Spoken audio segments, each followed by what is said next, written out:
আজ 23শে মে শনিবার জানিয়ে দেব আজকের বাছাই করা 50টি তাজা সংবাদ। খবরের শুরুতেই হেডলাইন্স। চন্দ্রনাথকে আমি খুন করেছি এ কথা বলানোর জন্য অকথ্য অত্যাচার করা হয়, জেল মুক্তির পরই বিস্ফোরক রাজ।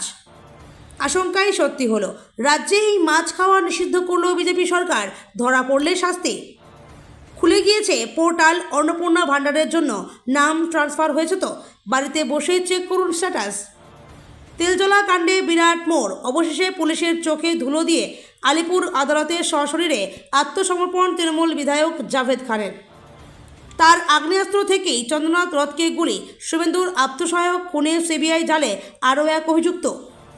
কুরবানি হবেই, চ্যালেঞ্জ হুমায়ুনের, পাল্টা শ্রমিকের বার্তা, পাবলিক খুব রেগে আছে। রাজ্য জুড়ে বিনামূল্যে ক্লিনিক, অনুপ্রবেশকারীদের কারাবাস নিয়েও দিল্লিতে বড় সিদ্ধান্ত শুভেন্দুর। 5 বছরে কিভাবে 100 কোটির সম্পত্তির মালিক দেবরাজ অদিতি, হাইকোর্টে প্রশ্ন সরকারি আইনজীবীর। 19 জুন পর্যন্ত স্বস্তি দম্পতির। পুজোর আগে অ্যাকাউন্টে ঢুকবে করকরে টাকা, রাজ্যের সরকারি কর্মীদের বকেয়া ডিএ নিয়ে এবার আসরে শুভেন্দু। সরকারি বাসে বিনামূল্যে সফর চাইলে মহিলাদের মানতে হবে এই শর্ত, বিজ্ঞপ্তি জারি রাজ্যের। এখনই অ্যাকাউন্ট বন্ধ করো, না হলে তোকে আমেরিকায় গিয়ে মেরে আসবো, কখনো জনতা পার্টির অভিজিৎকে প্রাণনাশের হুমকি। লক্ষ্মীর ভাণ্ডার পেলেও মিলবে না 3000, কাদের নাম বাদ যাচ্ছে অন্নপূর্ণা ভাণ্ডার থেকে দেখে নিন।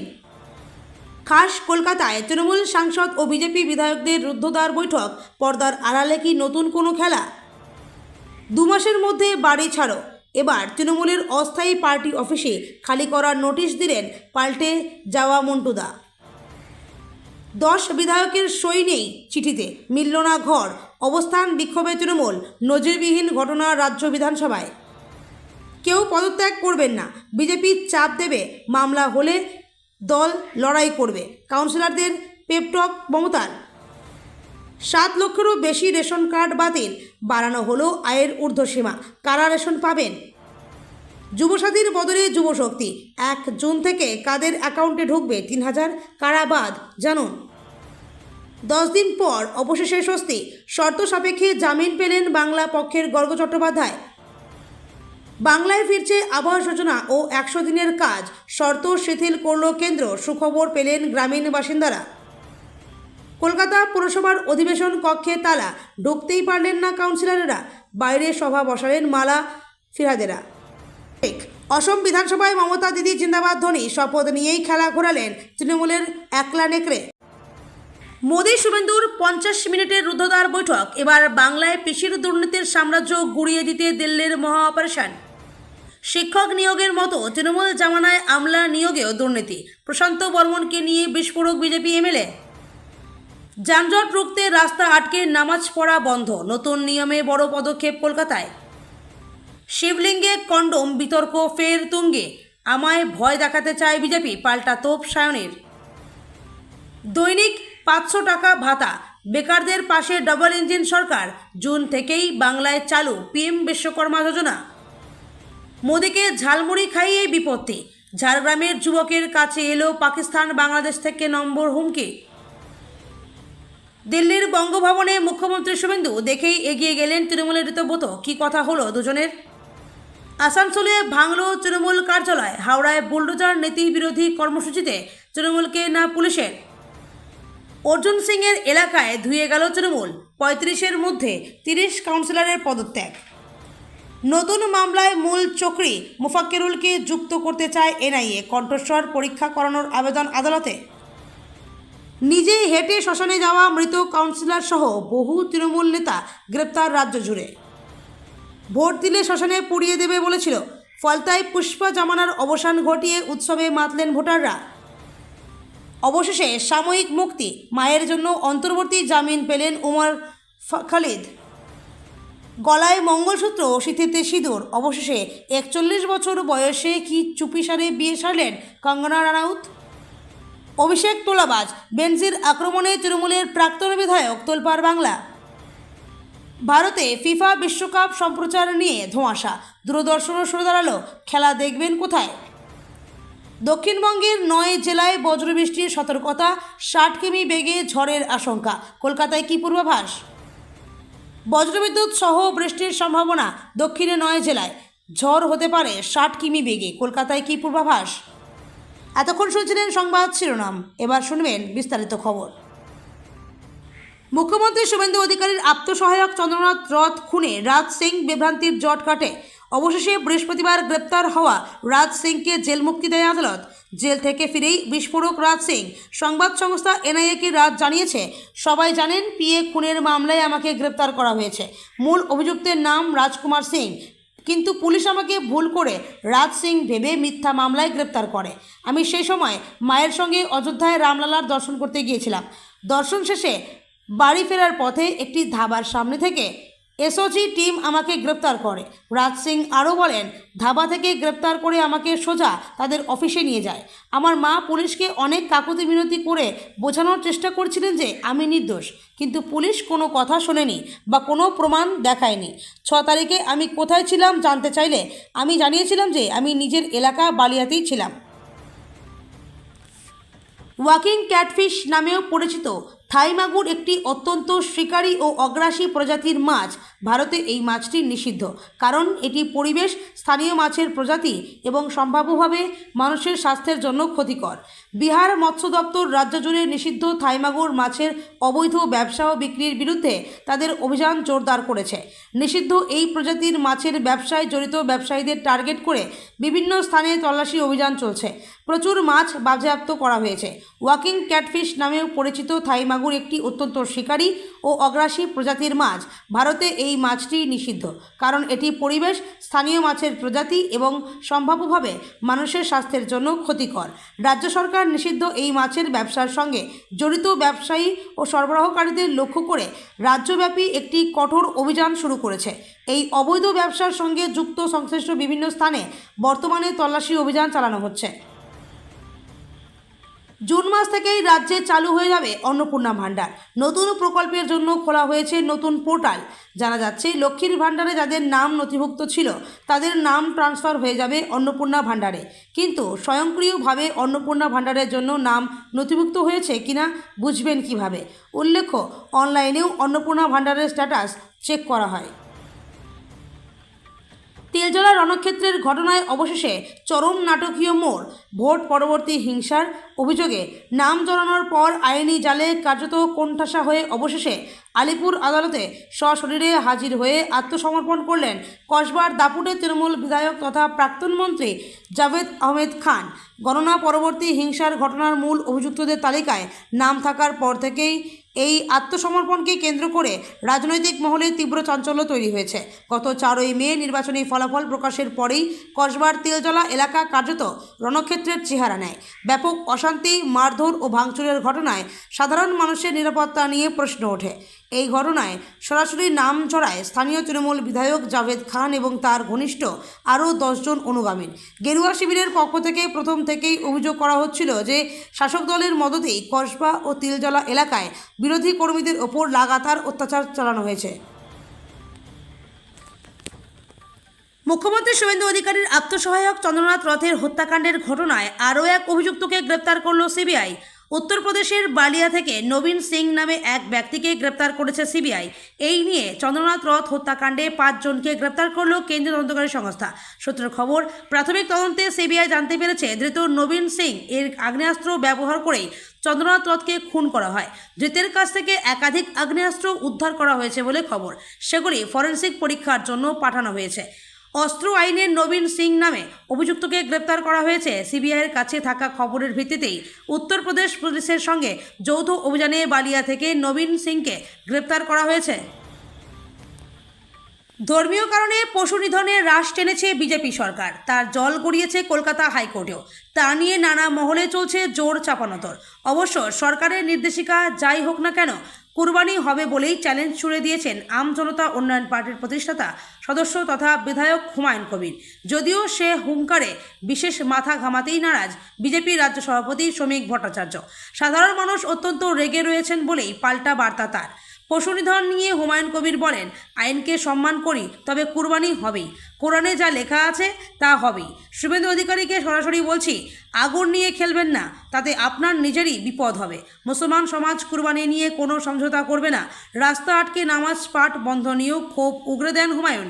তিনি বলেন, ঈদের নামাজ রেড রোডে হয়, আগামী দিনে না হলে আন্দোলন হবে।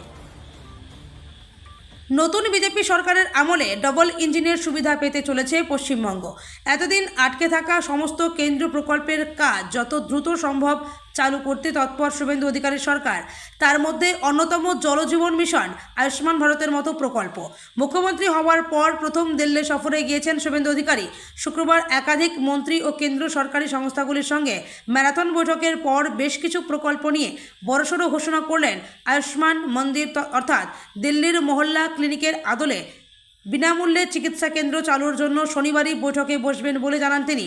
অনুপ্রবেশকারীদের নিয়ে বাংলার মুখ্যমন্ত্রীর সাফ মন্তব্য, অনুপ্রবেশকারীদের জেলে রেখে ভারতীয় করদাতাদের পয়সা নষ্ট করবে না সরকার। চিহ্নিত হওয়ার পর তাদের ফেরত পাঠানো হবে। জলশক্তি মন্ত্রকের অধীনে জলজীবন মিশন প্রকল্প রয়েছে কেন্দ্রের রাজ্যে। এতদিন তৃণমূল কংগ্রেসের সরকার থাকায় বারবার অভিযোগ উঠত, কেন্দ্র এসব প্রকল্পে অর্থে দেয় না। আয় বহির্ভূত সম্পত্তি মামলায় আপাতত আগাম জামিন পেলেন না অদিতি মুন্সি ও দেবরাজ চক্রবর্তী। তবে 19 জুন পর্যন্ত তাদের বিরুদ্ধে কড়া পদক্ষেপ করবে না পুলিশ বলে কলকাতা হাইকোর্টে আশ্বাস দিয়েছেন রাজ্যের অতিরিক্ত অ্যাডভোকেট জেনারেল। সেই আশ্বাসের ভিত্তিতেই আপাতত দুজনের রক্ষাকবচ ঝুলে রইল। মামলার পরবর্তী শুনানি হবে 19 জুন। ওই দিন তদন্তের অগ্রগতি নিয়ে আদালতের রিপোর্ট জমা দেবে পুলিশ। আয় বহির্ভূত সম্পর্কিত মামলায় বাগুইআটি থানার এফআইআর নম্বর 207/2026-এ তাদের বিরুদ্ধে গ্রেপ্তারের আশঙ্কা তৈরি হয়েছে বলে দাবি। বিচারপতি জয় সেনগুপ্তর বেঞ্চে দায়ের হয়েছে মামলা। শুনানির সময় বিচারপতি জয় সেনগুপ্ত মন্তব্য করেন, শাহজাহানের বিরুদ্ধে একসময় কোনো অভিযোগ ছিল না, ক্ষমতার সরতেই পরপর বিভিন্ন অভিযোগ সামনে আসে। বিচারপতির এই মন্তব্য ঘিরে আদালত কক্ষে তাৎপর্যপূর্ণ পরিস্থিতি তৈরি হয়। রাজ্য সরকারি কর্মচারীদের দীর্ঘদিনের বকেয়া মহার্ঘ ভাতা সংক্রান্ত ক্ষোভ ও জটিলতা নিরসনে এবার নিজেই আসরে নামলেন মুখ্যমন্ত্রী শুভেন্দু অধিকারী। আগামী 30 মে নবান্ন সভাগৃহে রাজ্যের 4টি প্রধান সরকারি কর্মচারী সংগঠন, state government employees federation, unit forum, কর্মচারী পরিষদ এবং যৌথ সংগ্রামী মঞ্চের প্রতিনিধিদের সঙ্গে এক উচ্চ পর্যায়ের বৈঠকে বসবেন মুখ্যমন্ত্রী। সাম্প্রতিক অতীতে কোনো মুখ্যমন্ত্রীর সমস্ত কর্মচারী সংগঠনের সঙ্গে এভাবে সরাসরি আলোচনায় বসার নজির কার্যত নেই বললেই চলে। নতুন বিজেপি সরকার ক্ষমতায় আসার পর ইতিমধ্যে 2টি ক্যাবিনেট বৈঠক সম্পন্ন হলেও বকেয়া ডিএ নিয়ে কোনো সুনির্দিষ্ট ঘোষণা না হওয়ায় কর্মচারীদের মধ্যে ক্ষোভ তৈরি হয়েছিল। যদিও গত সোমবার দ্বিতীয় ক্যাবিনেট বৈঠকেই রাজ্য সরকারি কর্মচারীদের জন্য 7ম বেতন কমিশন গঠনের ঐতিহাসিক সিদ্ধান্ত নেওয়া ঘোষণা করা হয়েছে। এবার কর্মচারীদের মূল দাবি তথা ডিএর জট কাটানোকেই পাখির চোখ করেছে নবান্ন। নারী ক্ষমতায়ন এবং যাতায়াতের সুবিধা আরও সুগম করতে মাস্টারস্ট্রোক দিয়েছে রাজ্যের নতুন বিজেপি সরকার। দিল্লির ধাঁচে এবার পশ্চিমবঙ্গেও মহিলারা সম্পূর্ণ বিনামূল্যে সরকারি বাসে সফর করতে পারবেন, তবে তার জন্য মানতে হবে শর্ত। বিষয়টি নিয়ে ইতিমধ্যে বিজ্ঞপ্তি প্রকাশ করেছে রাজ্য সরকার। রাজ্য পরিবহন দপ্তরের তরফে একটি বিজ্ঞপ্তি জারি করা হয়েছে। তাতে স্পষ্ট করা হয়েছে তারা পাবেন এই সুবিধা, কোন কোন বাসে ছাড় পাওয়া যাবে। পরিবহন দপ্তরের জারি করা নির্দেশিকায় স্পষ্ট জানানো হয়েছে, পশ্চিমবঙ্গের স্থায়ী বাসিন্দা সমস্ত মহিলাই এই সম্পূর্ণ বিনামূল্যে ভ্রমণের সুবিধা পাবেন। রাজ্যের পরিবহন নিগমগুলির অধীনস্থ সমস্ত ক্যাটাগরির সরকারি বাসে এই সুবিধা মিলবে। শুধু শহরের ভেতরের ছোট রুটে নয়, দূরপাল্লার সমস্ত বড় রুটের সরকারি বাসেও মহিলারা বিনামূল্যে যাতায়াত করতে পারবেন। সোশ্যাল মিডিয়াতে ব্যঙ্গাত্মক ও সামাজিক রসধর্মী রাজনৈতিক কন্টেন্ট তৈরির জন্য গত 2 দিনে ঝড় তুলেছে ককরোচ জনতা পার্টি। এই পেজের প্রতিষ্ঠাতা প্রবাসী ভারতীয় অভিজিৎ দেবকে খবরের শিরোনামে এবার সরাসরি প্রাণনাশের হুমকি পেলেন অভিজিৎ। সুদূর আমেরিকায় বসেই মেইলে তিনি এই হুমকি পেয়েছেন।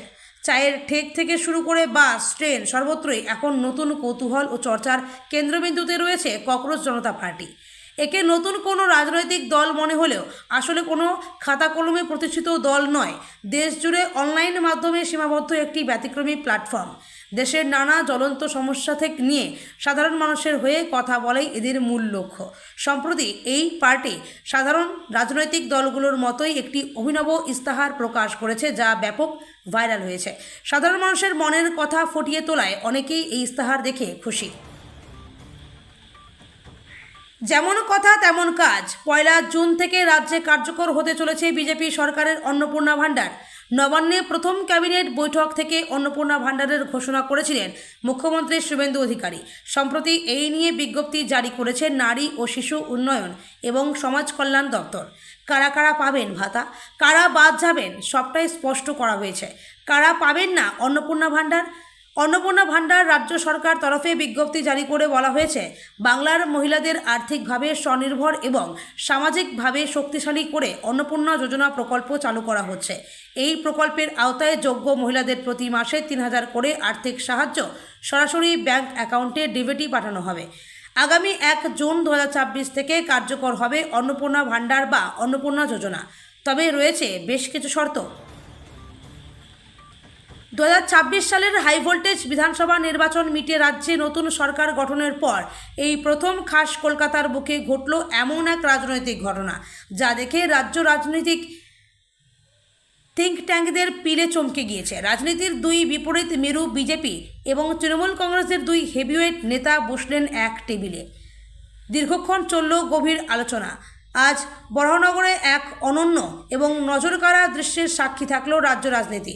সদ্য সমাপ্ত 2026 বিধানসভা নির্বাচনে বরাহনগর কেন্দ্র থেকে বিপুল ভোটে জয়ী হেভিওয়েট বিজেপি বিধায়ক সজল ঘোষ এবং দমদমের প্রবীণ তৃণমূল সাংসদ সৌগত রায় এক মঞ্চে মুখোমুখি হলেন। শুধু মুখোমুখি হওয়াই নয়, যে রাজনৈতিক সৌজন্য আজ দেখা গেল তা সাম্প্রতিক কালে নজিরবিহীন। বৈঠক শুরুর আগেই খোদ তৃণমূল সাংসদের উপস্থিতিতে বিজেপি বিধায়ক সজল ঘোষকে রাজকীয় সংবর্ধনা দেওয়া হয়। এই দৃশ্য দেখার পর রাজনৈতিক মহলে প্রশ্ন জাগতে শুরু করেছে, তাহলে কি পর্দার আড়ালে বড় কোনো সমীকরণ তৈরি হচ্ছে? তবে কি সত্যিই ভেতরে ভেতরে নতুন কোনো রসায়ন দানা বাঁধছে? রাজনীতির বরাবরই নিষ্ঠুর। সুদিনে যারা থাকেন ছায়ার মতো, দুর্দিনে আসতেই তারা আশ্রয়টুকু কেড়ে নিতে দ্বিধা করেন না। মমতা বন্দ্যোপাধ্যায় রবীন্দ্র জয়ন্তীর অনুষ্ঠানে মাইক ও বসার চেয়ার না পাঠিয়ে আগেই কালীঘাটকে দাগা দিয়েছিলেন মডার্ন ডেকোরেটিংয়ের মালিক মন্টু সাহা ওরফে মনতোষ সাহা। এবার তৃণমূলের কাটা ঘায়ে নুনের ছিটে দিয়ে আরও বড় ধাক্কা মমতার একদা আস্থাভাজন মন্টুদা। স্রেফ মাইক সাউন্ড পাঠানো বন্ধ করা নয়, এবার বাইপাসের ধারে তৃণমূলের যে অস্থায়ী সদর কার্যালয় বা পার্টি অফিসটি রয়েছে তা আগামী 2 মাসের মধ্যে ফাঁকা করে দেওয়ার জন্য চিঠি ধরিয়ে দিলেন মন্টু সাহা। তফসিয়া থেকে মেট্রোপলিটন মন্টুর বাড়িতে পার্টি অফিস। ঘটনার সূত্রপাত 2021 সালের বিধানসভা নির্বাচনের পর তৃণমূলের সর্বভারতীয় সাধারণ সম্পাদক অভিষেক বন্দ্যোপাধ্যায় তফসিয়ার পুরনো তৃণমূল ভবনটি ভেঙে সম্পূর্ণ কর্পোরেট কায়দায় নতুন করে তৈরি করার সিদ্ধান্ত নেন। এর ফলে দলের মূল কার্যালয়টি সাময়িকভাবে সরিয়ে নেওয়ার প্রয়োজন পড়ে। সেই সময়ে বাইপাস ধাবার পেছনেই মেট্রোপলিটন এলাকায় একটি বহুতলকে সাময়িক পার্টি অফিস হিসেবে বেছে নেয়